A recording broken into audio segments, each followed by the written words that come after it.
नाशिक शहरामध्ये 31 मे पर्यंत ड्रोन उडवायला बंदी घालण्यात आली आहे। पोलिसांच्या परवानगीशिवाय ड्रोन उडवल्यास पुन्हा गुन्हा दाखल केला जाणार आहे। ऑपरेशन सिंदूर नंतर पोलिसांनी खबरदारी घेतलेली आहे।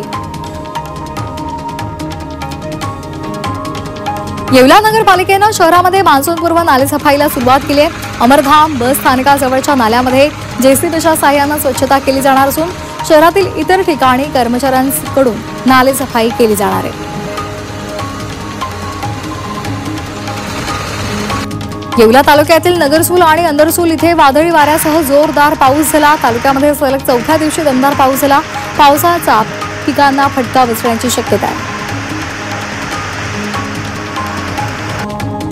अवकाळी पावसामुळे गंगापूर धरणामध्ये 2% पाणी पातळी वाढली आहे। सध्या धरणामध्ये 46.41% जलसाठा उपलब्ध आहे।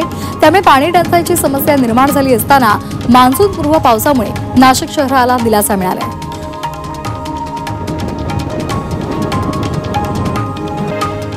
येवला बस स्थानकावर बसमध्ये प्रवासी चढत असताना चोरट्यांनी संधी साधत 4 प्रवासी महिलांच्या गळ्यातल्या सोन्याची साखळी चोरलेली आहे। यावेळी प्रवाशांनी गोंधळ केल्यामुळे बस थेट पोलीस ठाण्यामध्ये आणण्यात आली। पोलिसांनी प्रवाशांच्या बॅगांची तपासणी केली, मात्र चोरट्याचा शोध लागलेला नाही।